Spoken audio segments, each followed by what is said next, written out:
আরাফার দিবসের মর্যাদা আল্লাহ তাআলা বান্দাদেরকে এই দিনে একাধিক অগণিত বান্দাদেরকে আল্লাহ ক্ষমা করেন।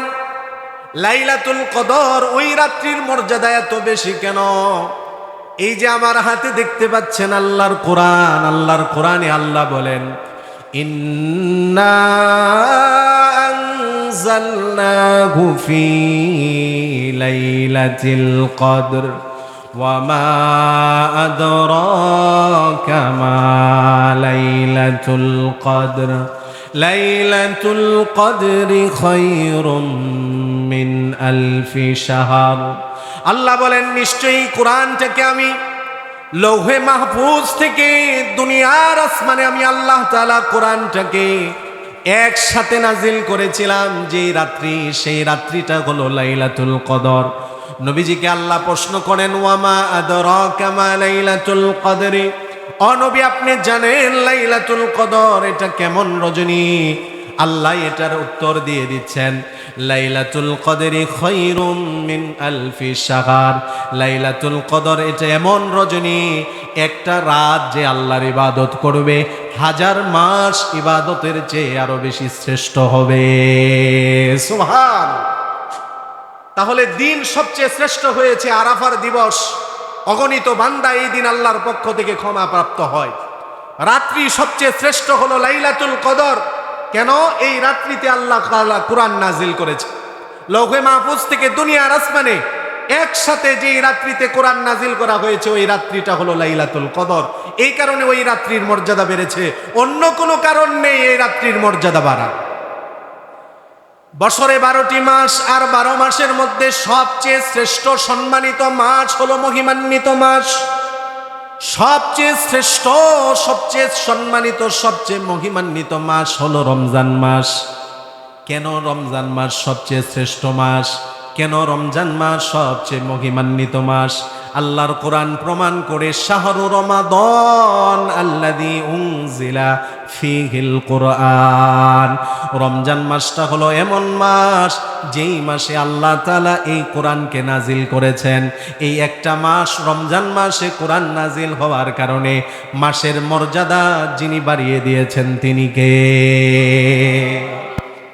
দিনের মর্যাদা বেড়েছে, রাত্রির মর্যাদা বেড়েছে। রমজান একটা মাস, মাসের মর্যাদা বেড়ে গিয়েছে। কেন বেড়েছে? কোরআনের সাথে রাত্রির সম্পর্ক আছে, কোরআনের সাথে মাসের সম্পর্ক আছে।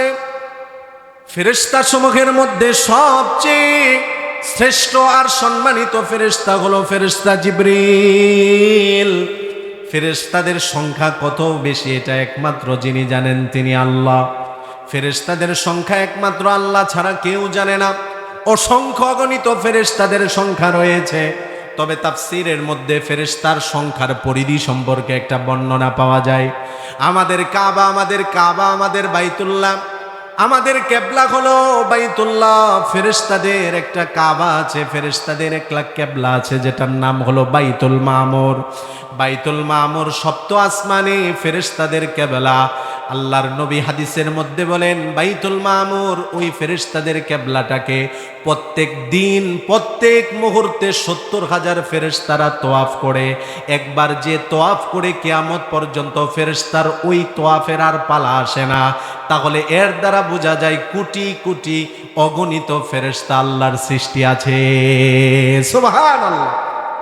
প্রত্যেক দিন যদি 70,000 ফেরেশতা তোয়াফ করে, বাইতুল মামুর বানানোর পর থেকে এই তোয়াফ চলতেছে, কিয়ামত পর্যন্ত এক ফেরেশতা একবার তোয়াফ করলে তার পালা আর আসে না। তাহলে এবার বুঝে নেন ফেরেশতার সংখ্যা কত বেশি। আল্লাহু আকবার। অসংখ্য অগণিত ফেরেশতা সমূহের মধ্যে সবচেয়ে সম্মানিত আর মর্যাদাবান ফেরেশতা হলো জিবরাইল। কেন ফেরেশতা জিবরাইলের এত সম্মান, কেন এত মর্যাদা? কোরআনে কারীম আল্লাহ তাআলা দুনিয়ার প্রথম আসমান থেকে আল্লাহর নবী বিশ্ব নবী রহমাতুল লিল আলামিনের উপর অবতীর্ণ করেছেন 23 বছর সময়ের মধ্যে। কোরআন একসাথে নাজিল হয়েছে লাইলাতুল কদরে, কিন্তু 23 বছরে যেখানে যতটুকু প্রয়োজন, যখন যা প্রয়োজন, এটা নবীর উপর আল্লাহ তাআলা নাজিল করেছেন, জিবরাইলের মাধ্যমে নাজিল করেছেন। নাজালা বিহির রূহুল আমিন, জিবরাইল কোরআন নাজিলের মাধ্যম হওয়ার কারণে ফেরেশতা সমূহের মধ্যে সবচেয়ে দামি আর মর্যাদাবান হলো জিবরাইল। আলহামদুলিল্লাহি রাব্বিল আলামিন। প্রত্যেকে মোহাব্বতের সাথে ভক্তি ভরে নামাজের দুরুদ, শ্রেষ্ঠ দুরুদ, দুরুদ ইব্রাহিম পড়ি। পারি না আমরা সবাই? সবাই পড়ব। আল্লাহুম্মা সাল্লি আলা মুহাম্মাদ ওয়া আলা আলি মুহাম্মাদ কামা সাল্লাইতা আলা ইব্রাহিম ওয়া আলা আলি ইব্রাহিম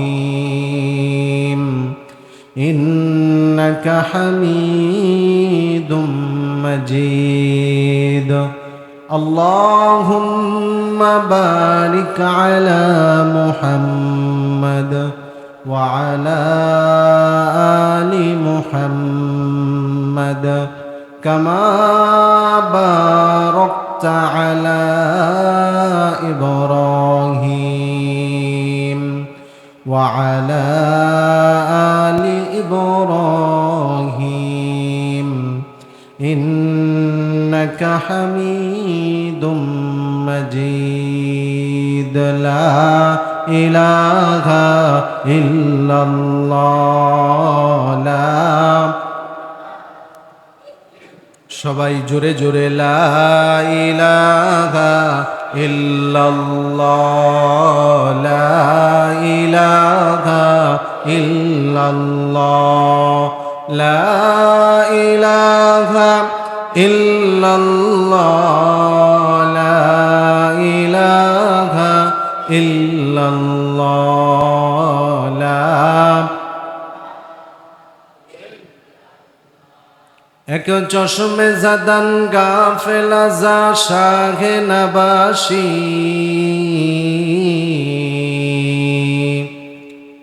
এক চশমে জাদান গাফেলা যা শাহে নবাসী, শায়দ কে নেগাহে কুনদগা নবাসী, शायद के निगाहे कुनदगा नबाशी। ला इलाहा इल्लल्लाह,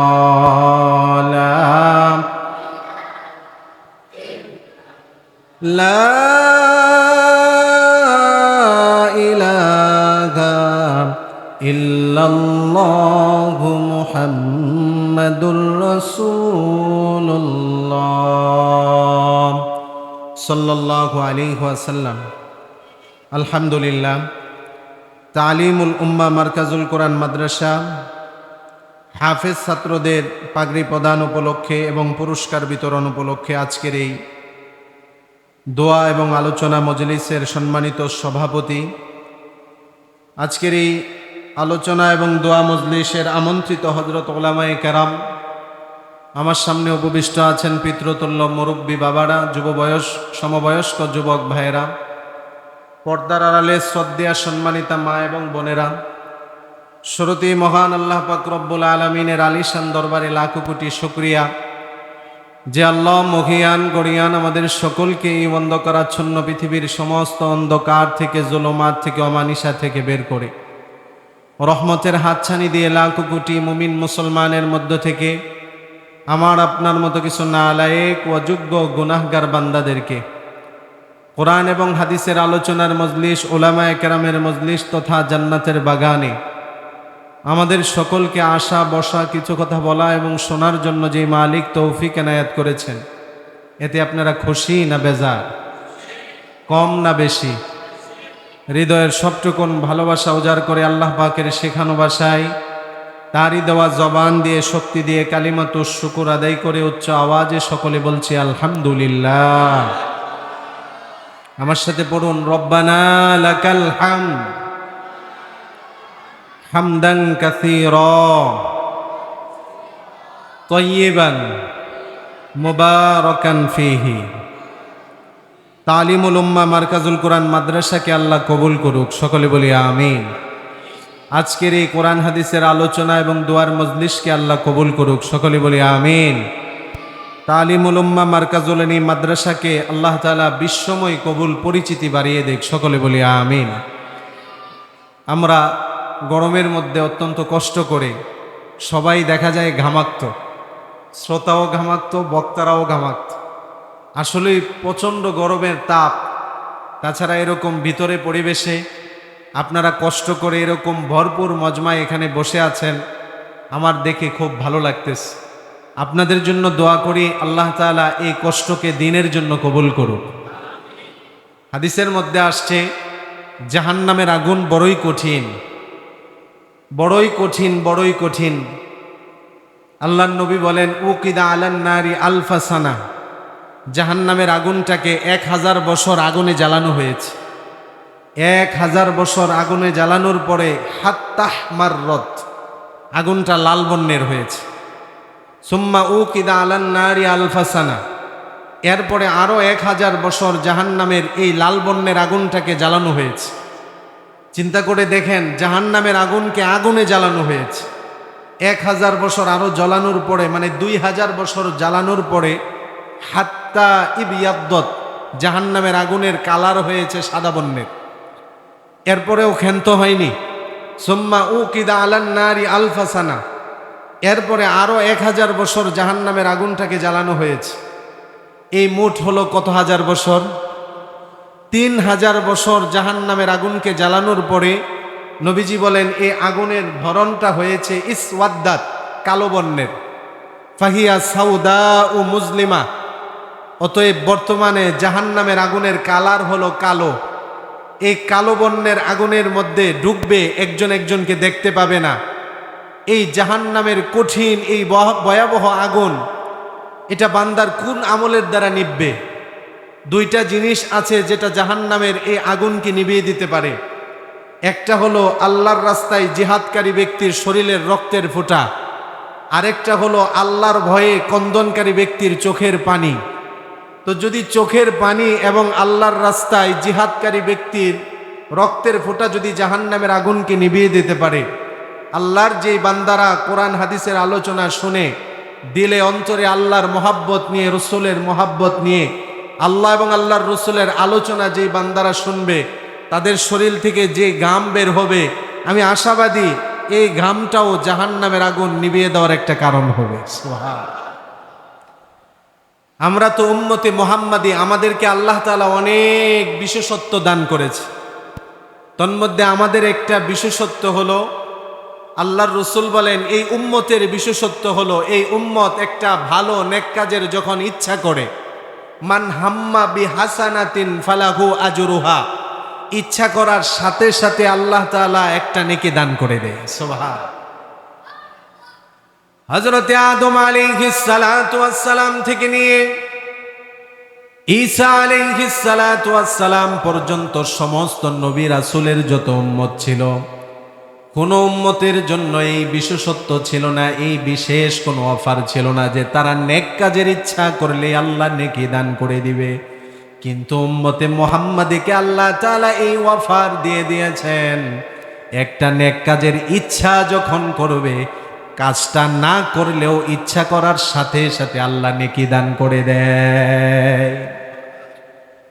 এই উম্মতের বিশেষত্বের মধ্যে এটা হলো আরেকটা বিশেষত্ব, যখন কাজটা উম্মত কাজে বাস্তবায়ন করে ফেলে, নেক কাজের যখন ইচ্ছা করেছে, তখন তো একটা নেকি আল্লাহ দান করেছেন। কাজটাকে যখন বাস্তবে করে ফেলেছে, তখন ওই একটা কাজের জন্য আল্লাহ পাক শুধুমাত্র একটা নেকি নয়, সর্বনিম্ন 10টা নেকি আল্লাহ দান করে দেয়। তাহলে এই উম্মত, যে উম্মত একটা নেকের কাজের ইচ্ছা করলে একটা নেকি হয়ে যায়, কাজটা বাস্তবায়ন করলেই যেহেতু এই উম্মতকে আল্লাহ 10 গুণ নেকি বাড়িয়ে দেন, আশাবাদী আশাবাদী এই উম্মত যখন গরমের মধ্যে বসে থেকে শরীরকে ঘামাক্ত করে আল্লাহর মহাব্বত, রসুলের মহাব্বত অন্তরে নিয়ে কোরআন হাদিসের আলোচনা শুনবে, আশাবাদী শরীরের এই ঘামটা জাহান্নামের আগুনকে নিভিয়ে দেওয়ার কারণ হবে। ঠিক কিনা? ইনশাল্লাহ আশাবাদী বান্দা আল্লাহর প্রতি যেরকম আশা রাখবে, বান্দা আল্লাহর সাথে সেরকম মুআমালা করবে। আশা রাখতে হবে আল্লাহর কাছে বেশি। ঈমান কাকে বলে? আল ঈমান বাইনাল খাউফি ওয়ার রাজা, ভয় এবং আশার মাঝখানে এই দুইটার সমন্বয় হলো ঈমান। আল্লাহর প্রতি যখন আমরা আশা রাখবো, বড় আশা রাখবো, আর যখন আল্লাহর ভয় অন্তরে রাখবো তখন সবচেয়ে বেশি ভয় অন্তরে রাখবো। সাইয়েদিনা হযরত ওমর রাদিয়াল্লাহু তাআলা আনহু তিনি বলতেন, আমি আল্লাহর প্রতি এমন আশাবাদী, এমন রহমতের আল্লাহর আমি ওমর আশাবাদী, যদি আল্লাহ পাক রব্বুল আলামিন কোনো মানুষকে জান্নাতে নাও দেন, একটা মানুষকে শুধু যদি জান্নাতে দেন, হযরত ওমর বলতেন আমি আল্লাহর রহমতের এত আশাবাদী, ওই একটা মানুষ আমি হযরত ওমর হব। আল্লাহু আকবার। আবার হযরত ওমর রাদিয়াল্লাহু তাআলা আনহু তিনি এটাও বলতেন, আমি আল্লাহকে এত ভয় করি, আল্লাহর আযাবকে, জাহান্নামকে, আল্লাহর আযাবটাকে আমি এই পরিমাণ ভয় করি, যদি আল্লাহ পাক রব্বুল আলামিন দুনিয়ার সব মানুষগুলোকে জান্নাতে দিয়ে দেন, একটা মানুষকে যদি আল্লাহ জাহান্নামে দেন, আমি আল্লাহর তাআলাকে এত পরিমাণ ভয় করি, আমি ওমর মনে করি ওই একটা মানুষ আমি হব। তাহলে আল্লাহর প্রতি আশা রাখতে হবে বড়। কেননা বান্দা যেরকম ধারণা আল্লাহর প্রতি রাখবে, আল্লাহ তাআলা বান্দার সাথে তেমন মুআমালা আচরণ করবেন। সহিহ বুখারীর হাদিসে কুদসি আনা জন্য আবুদি বি, আমি আমার বান্দার ধারণা অনুপাতে বান্দার সাথে মুআমালা করে আচরণ করি। বান্দা যদি আমার প্রতি বড় আশা রাখে, আমি বান্দার সেই আশাটা পূরণ করে ফেলি।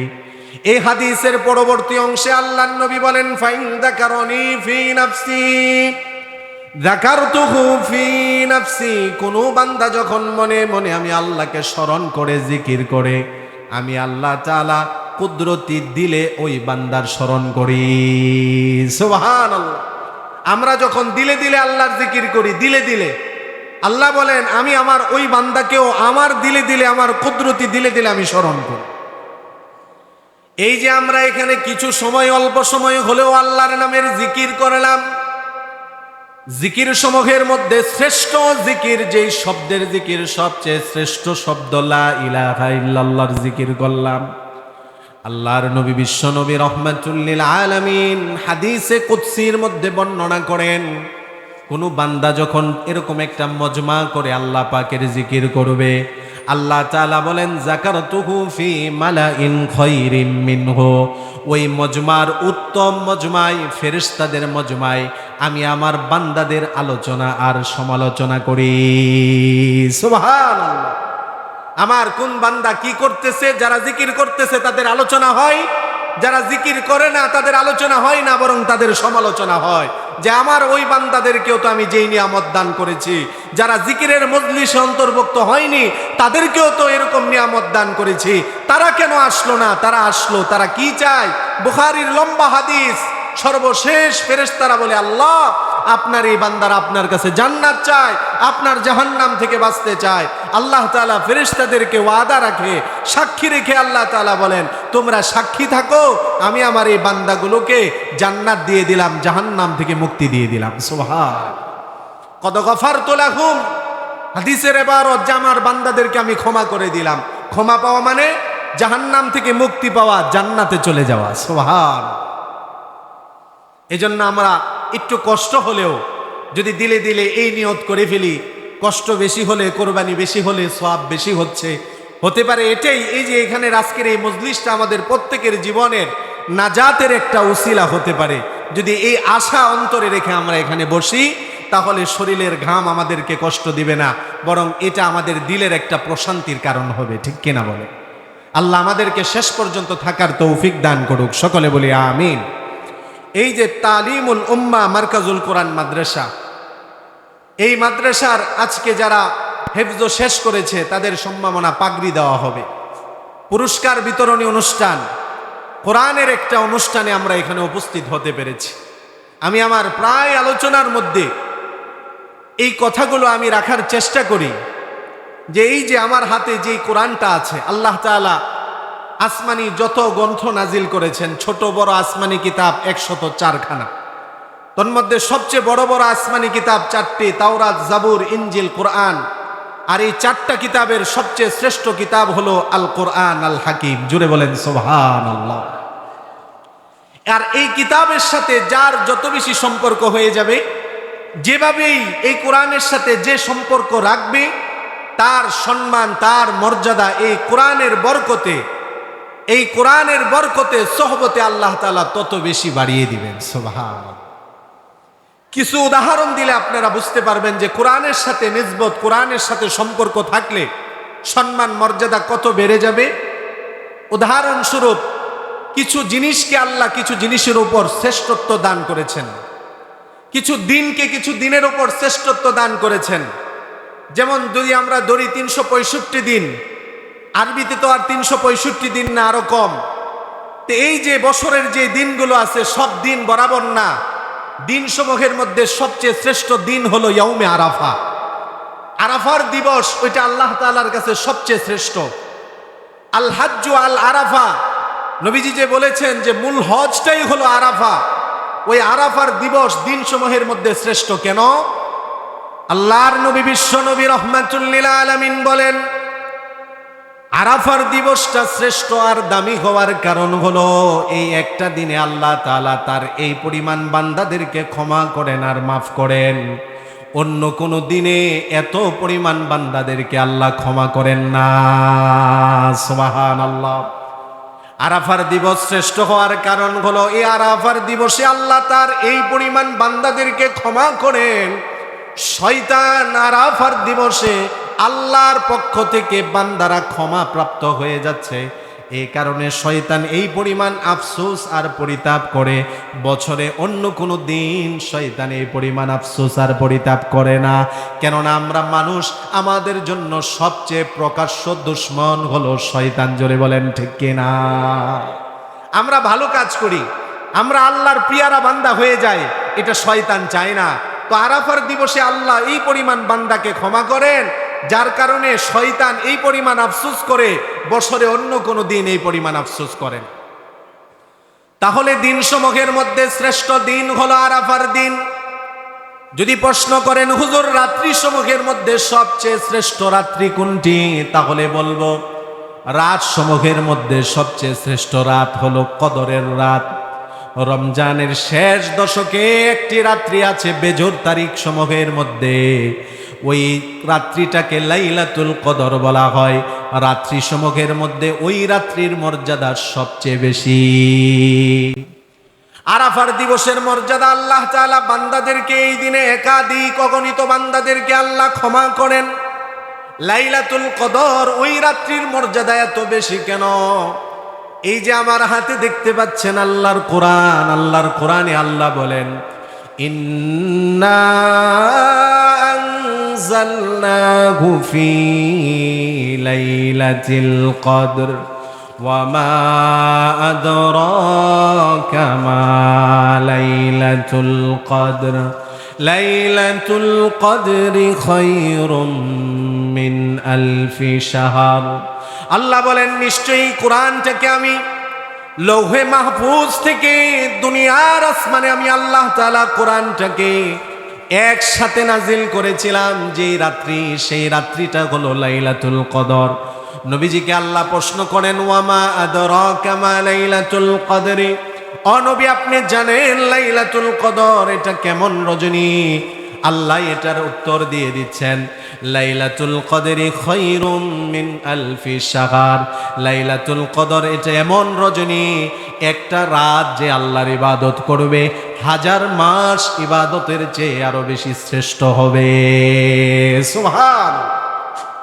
তাহলে দিন সবচেয়ে শ্রেষ্ঠ হয়েছে আরাফার দিবস। অগণিত বান্দা এই দিন আল্লাহর পক্ষ থেকে ক্ষমা প্রাপ্ত হয়। রাত্রি সবচেয়ে শ্রেষ্ঠ হলো লাইলাতুল কদর। কেন? এই রাত্রিতে আল্লাহ তাআলা কোরআন নাজিল করেছে। লৌহে মাহফুজ থেকে দুনিয়ার আসমানে একসাথে যেই রাত্রিতে কোরআন নাজিল করা হয়েছে ওই রাত্রিটা হলো লাইলাতুল কদর। এই কারণে ওই রাত্রির মর্যাদা বেড়েছে, অন্য কোনো কারণ নেই এই রাত্রির মর্যাদা বাড়া। বছরে 12টি মাস, আর 12 মাসের মধ্যে সবচেয়ে শ্রেষ্ঠ সম্মানিত মাস হলো মহিমান্বিত মাস। সবচেয়ে শ্রেষ্ঠ, সবচেয়ে সম্মানিত, সবচেয়ে মহিমান্বিত মাস হলো রমজান মাস। কেন রমজান মাস সবচেয়ে শ্রেষ্ঠ মাস? কেন রমজান মাস সবচেয়ে মহিমান্বিত মাস? আল্লাহর কোরআন প্রমাণ করে, শাহরু রমাদান আল্লাযী উনজিলা ফীহিল কোরআন। রমজান মাসটা হলো এমন মাস যেই মাসে আল্লাহ তাআলা এই কোরআনকে নাজিল করেছেন। এই একটা মাস রমজান মাসে কোরআন নাজিল হওয়ার কারণে মাসের মর্যাদা যিনি বাড়িয়ে দিয়েছেন তিনি কে? দিনের মর্যাদা বেড়েছে, রাত্রির মর্যাদা বেড়েছে। রমজান একটা মাস, মাসের মর্যাদা বেড়ে গিয়েছে। কেন বেড়েছে? কোরআনের সাথে রাত্রির সম্পর্ক আছে, কোরআনের সাথে মাসের সম্পর্ক আছে। ফেরেশতা সমূহের মধ্যে সবচেয়ে শ্রেষ্ঠ আর সম্মানিত ফেরেশতা হলো ফেরেশতা জিবরিল। ফেরেশতাদের সংখ্যা কত বেশি এটা একমাত্র যিনি জানেন তিনি আল্লাহ। ফেরেশতাদের সংখ্যা একমাত্র আল্লাহ ছাড়া কেউ জানে না। অসংখ্য অগণিত ফেরেশতাদের সংখ্যা রয়েছে। তবে তাফসীরের মধ্যে ফেরেশতার সংখ্যার পরিধি সম্পর্কে একটা বর্ণনা পাওয়া যায়। আমাদের কাবা, আমাদের বাইতুল্লাহ, আমাদের কেবলা হলো বাইতুল্লাহ। ফেরেশতাদের একটা কাবা আছে, ফেরেশতাদের একটা কেবলা আছে যেটার নাম হলো বাইতুল মামুর। বাইতুল মামুর সপ্ত আসমানে ফেরেশতাদের কেবলা। আল্লাহর নবী হাদিসের মধ্যে বলেন, বাইতুল মামুর ওই ফেরেশতাদের কেবলাটাকে প্রত্যেক দিন, প্রত্যেক মুহূর্তে 70,000 ফেরেশতারা তোয়াফ করে। একবার যে তোয়াফ করে কিয়ামত পর্যন্ত ফেরেশতার ওই তোয়াফের আর পালা আসে না। তাহলে এর দ্বারা বোঝা যায় কোটি কোটি অগণিত ফেরেশতা আল্লাহর সৃষ্টি আছে। সুবহানাল্লাহ। প্রত্যেক দিন যদি 70,000 ফেরেশতা তোয়াফ করে, বাইতুল মামুর বানানোর পর থেকে এই তোয়াফ চলতেছে, কিয়ামত পর্যন্ত এক ফেরেশতা একবার তোয়াফ করলে তার পালা আর আসে না। তাহলে এবার বুঝে নেন ফেরেশতার সংখ্যা কত বেশি। আল্লাহু আকবার। অসংখ্য অগণিত ফেরেশতা সমূহের মধ্যে সবচেয়ে সম্মানিত আর মর্যাদাবান ফেরেশতা হলো জিবরাইল। কেন ফেরেশতা জিবরাইলের এত সম্মান, কেন এত মর্যাদা? কোরআনে কারীম আল্লাহ তাআলা দুনিয়ার প্রথম আসমান থেকে আল্লাহর নবী বিশ্ব নবী রহমাতুল লিল আলামিনের উপর অবতীর্ণ করেছেন 23 বছর সময়ের মধ্যে। কোরআন একসাথে নাজিল হয়েছে লাইলাতুল কদরে, কিন্তু 23 বছরে যেখানে যতটুকু প্রয়োজন, যখন যা প্রয়োজন, এটা নবীর উপর আল্লাহ তাআলা নাজিল করেছেন, জিবরাইলের মাধ্যমে নাজিল করেছেন। নাজালা বিহির রূহুল আমিন। জিবরাইল কোরআন নাজিলের মাধ্যম হওয়ার কারণে ফেরেশতা সমূহের মধ্যে সবচেয়ে দামি আর মর্যাদাবান হলো জিবরাইল। আমার আপনার নবী বিশ্ব নবী রাহমাতুল লিল আলামিনের শান মানের কথা না বললেই নয়। রবিউল আউয়াল মাস চলতেছে, প্রত্যেকটা জুমার মিম্বার থেকে খতিব সাহেবরা নবীজির সিরাত নিয়ে আলোচনা করতেছেন। আমার আপনার নবীর শান নিয়ে খতিব সাহেবরা উলামায়ে কেরাম আলোচনা করতেছেন। যতই করা হোক না কেন নবীর শান মান মর্যাদা বর্ণনা করে শেষ করা যাবে না। না, নবীর শান মান মর্যাদা বর্ণনা করে শেষ করা যাবে না। আমাদের নবী শ্রেষ্ঠ নবী, সবচেয়ে সম্মানিত নবী। অনেকগুলো কারণের মধ্যে একটা কারণ হলো অন্য কোন নবীর উপর আল্লাহ এই কোরআন নাজিল করেননি, আমাদের নবীর উপর কোরআন নাজিল হয়েছে। এই কারণে আমাদের নবী সবচেয়ে শ্রেষ্ঠ নবী। সুবহানাল্লাহ। কেন কোরআন কাকে বলে? আল কোরআনু কালামুল্লাহ। নবীজি বলেন কোরআন, কোরআনের প্রশংসা, কোরআনের পরিচয় কি? আল কোরআনু কালামুল্লাহ। কোরআন হলো আল্লাহর কালাম। ওয়া খরাজা মিনহু, এবং আল্লাহর থেকে বের হয়েছে। আসমানি যত কিতাব আছে, তাওরাত, জাবুর, ইনজিল, কোরআন, যত আসমানি কিতাব আছে, আসমানি কোরআন কিতাব ছাড়া অন্য অন্য কিতাবের নাম আছে। সবগুলো আসমানি কিতাবকে বলা হবে কিতাবুল্লাহ, আল্লাহর পক্ষ থেকে প্রেরিত কিতাব। কোরআনকেও বলা হবে কিতাবুল্লাহ, আল্লাহর পক্ষ থেকে প্রেরিত কিতাব। কিন্তু কোরআনের এমন একটা নাম আছে যেটা অন্য কোনো কিতাবের নেই, সেটা হলো কোরআন হলো কালামুল্লাহ। তাওরাত কালামুল্লাহ নয়, জাবুর কালামুল্লাহ নয়, ইনজিল কালামুল্লাহ নয়, কোরআন হলো কালামুল্লাহ। অর্থাৎ বান্দা যতক্ষণ কোরআন তেলাওয়াত করবে স্বয়ং তার রবের সাথে কথা বলার সৌভাগ্য লাভ করবে। সুবহানাল্লাহ।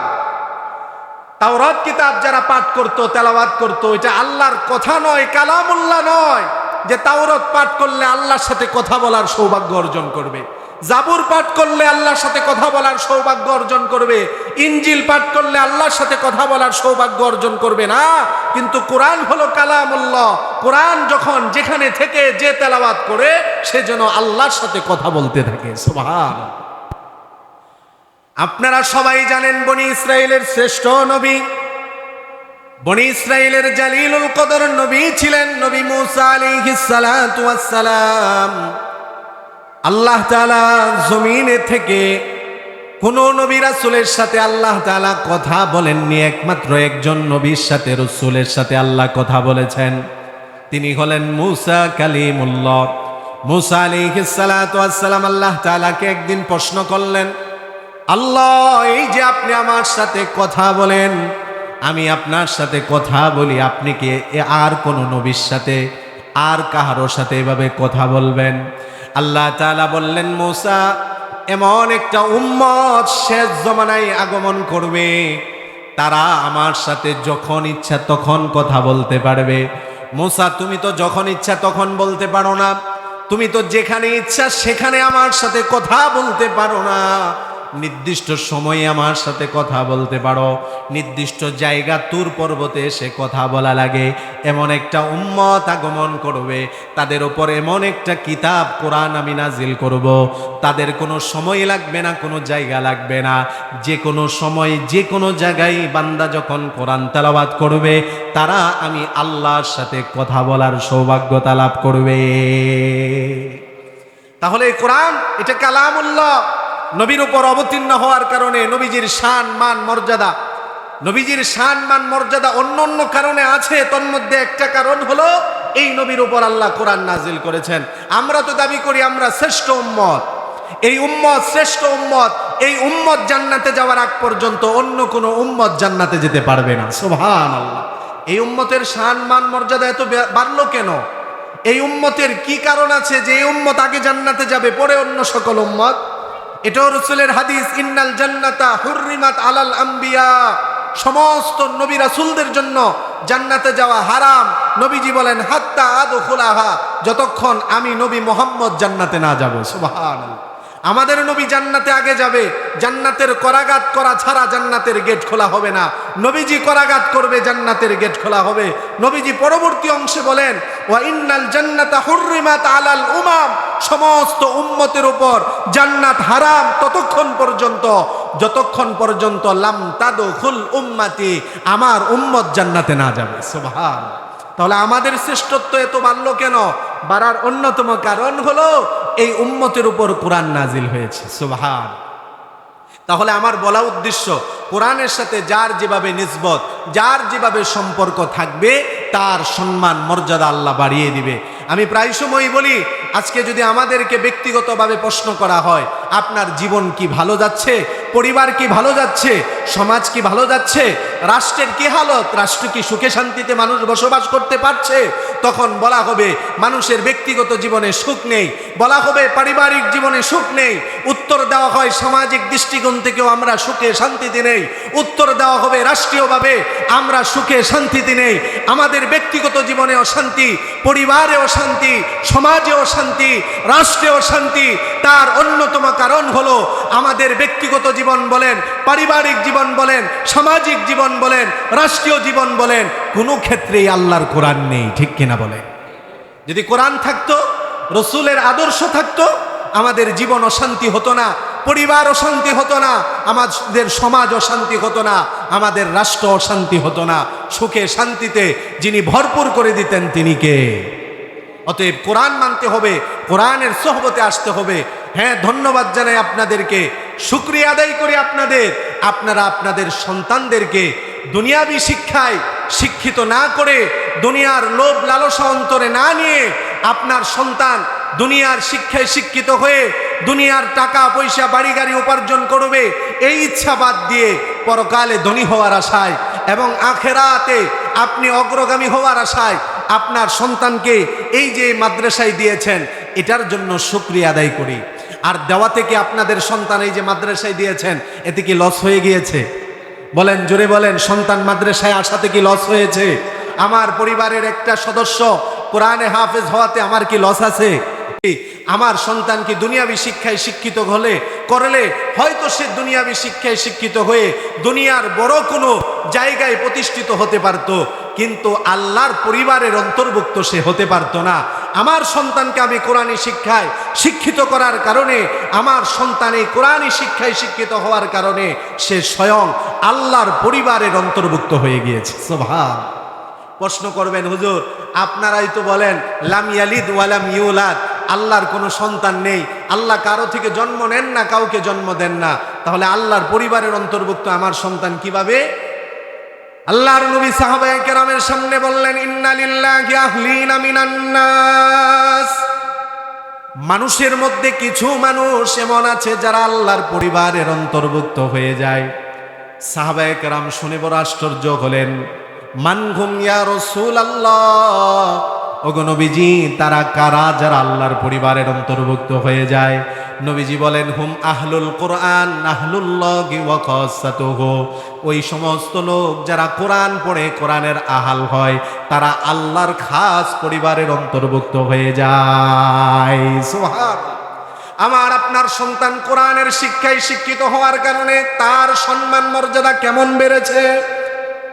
দুনিয়ায় আমরা একটা দেশের প্রধানমন্ত্রী, দেশের প্রধান ব্যক্তি অন্য কোনো দেশে গেলে তাকে অভ্যর্থনা জানানো হয়, লাল গালিচা বিছিয়ে দেওয়া হয়, সেটার উপর দিয়ে সে পালিয়ে যায়। আর আমার সন্তান, আপনার সন্তান কোরআনী শিক্ষায় শিক্ষিত হওয়ার কারণে যখন সে জমিনের উপর দিয়ে চলে, ইন্নাল মালাইকাতা লা তাদউ আজনিহাতাহা রিজন লিতালিবিল ইলমি, আল্লাহর রহমতের ফেরেশতারা আমার সন্তানের পায়ের নিচে তাদের পাখাগুলো বিছিয়ে দেয়। তাহলে এর চেয়ে সম্মান আর মর্যাদার কি হতে পারে? আমার সন্তান যদি আজকে এই মাদ্রাসার মধ্যে পড়ে কোরআনের হাফেজ যারা হয়েছে, যারা হবে, এতে আমি বাবার লস নেই, বরং ভাগ্যবান ওই বাবা, বড়ই ভাগ্য, বড়ই কপালওয়ালি ওই মা, যেই বাবা যেই মার সন্তান কোরআনের হাফেজ হয়, যেই বাবা যেই মার সন্তান আলেম হয়। কেননা আমার সন্তান যে কোরআনের হাফেজ হলো, তার দ্বারা আমার সবচেয়ে বড় উপকার হলো দুনিয়াতে আমাকে লাঞ্ছিত হতে হবে না, অপমানিত হতে হবে না। আজকে আমরা পৃথিবীর দৃশ্য দেখতে পাই, আজকে আমরা পৃথিবীর এই দৃশ্য অহরহ আমরা দেখতে পাই। এখনো আপনারা বৃদ্ধাশ্রমের খোঁজখবর নিয়ে দেখেন, বৃদ্ধাশ্রমে আপনি খোঁজ নিয়ে দেখবেন, বৃদ্ধাশ্রমে যেই মহিলারা যেই পুরুষেরা আছে, বৃদ্ধ মা বাবা যারা বৃদ্ধাশ্রমে পড়ে রয়েছে, অনেকেই তারা দুনিয়ায় বড় শিক্ষায় শিক্ষিত হয়েছে, তাদের মা বাবা, ডাক্তারের মা বাবাকে বৃদ্ধাশ্রমে পাওয়া যায়, ইঞ্জিনিয়ারের মা বাবাকে বৃদ্ধাশ্রমে পাওয়া যায়, বড় ব্যারিস্টারের মা বাবাকে বৃদ্ধাশ্রমে পাওয়া যায়, বড় সচিবের মা বাবাকে বৃদ্ধাশ্রমে পাওয়া যায়। এবং কোরআনের খবর নিয়ে দেখেন, কোরআনওয়ালাদের একজন হাফেজ সাহেব, বড় কোনো আলেম না, একজন হাফেজ সাহেবের মা বাবাকেও আপনি বৃদ্ধাশ্রমে পাবেন না, ঠিক কিনা? কেন? কোরআনের শিক্ষায় শিক্ষিত হওয়ার কারণে সে তার বাবার কদর বুঝেছে, কোরআনের শিক্ষায় শিক্ষিত হওয়ার কারণে মায়ের কদর বুঝেছে, সে এটা জানতে পেরেছে এই মা বাবার পায়ের তলেই আমার জান্নাত। সুবহানাল্লাহ। এজন্য লস নেই, লাভই হয়েছে। দুনিয়াতে আপনি লাঞ্ছিত হবেন না, অপমানিত হবেন না, দুনিয়াতেও আল্লাহ সম্মান দান করবে, আখেরাতেও আল্লাহ আপনাকে সম্মান দান করবে। সবচেয়ে বড় বিপদে যখন পড়ে যাবেন, যখন কাহারও কোনো দিন কোনো নেক আমল, একটা নেক আমলের কারণে কিছু কিছু মানুষ আছে যারা জান্নাতে যেতে পারবে না, ফয়সালা হয়ে যাবে জাহান্নাম, ওয়াজাবাত লাহুন নার, নবীজি বলেন যাদের জন্য জাহান্নাম অবধারিত হয়ে যাবে, এমন 10 জনের ব্যাপারে একজন কোরআনের হাফেজ সুপারিশ করে জাহান্নাম থেকে জান্নাতে নিয়ে যাবে। সুবহানাল্লাহ।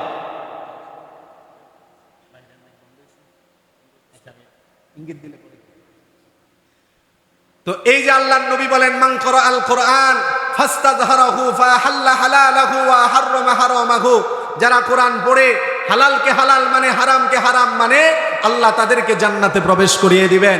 শুধুমাত্র তাই না, ওয়াশাফাআহু বিআশরাতিন মিন আহলিহি ক্বাদ ওয়াজাবাত লাহুন নার, পরিবারের এমন 10 জনের ব্যাপারে তার সুপারিশ কবুল করা হবে যাদের জন্য জাহান্নাম অবধারিত ছিল। জোরে বলেন সুবহানাল্লাহ। তাহলে আমি লসের মধ্যে নেই, আমরা লাভবান, আমাদের সন্তান কোরআনের হাফেজ হবে। এখন সর্বশেষ আমি আপনাদেরকে ছোট্ট কিতাবের একটা ঘটনা স্মরণ করিয়ে দিয়ে একটা বিষয়ের সামনে আপনাদেরকে নিয়ে যাব। সেটা হলো, একটা কিতাব আছে খুতুবাতে হাকিমুল ইসলাম, কারি তৈয়ব সাহেব রহমতুল্লাহ আলাইহি উল্লেখ করেন, যেই সন্তান কোরআনের হাফেজ হবে এবং কোরআনে হাফেজের সাথে যারা সম্পর্ক রাখবে, মাদ্রাসার ছাত্রদের সাথে যাদের সুসম্পর্ক থাকবে, আল্লাহ পাক রব্বুল আলামিন দুনিয়াতে তাদেরকে উপকার তো করবেন, সবচেয়ে বড় একটা লাভ হবে তাদের, যারা মাদ্রাসার তালিবুল ইলমের সাথে সম্পর্ক রাখবে, তাদের দিলে যদি এই আশা থাকে রাসূলুল্লাহকে স্বপ্ন দেখার, তাদের এই আশাও আল্লাহ পূরণ করে দিবে। সুবহান।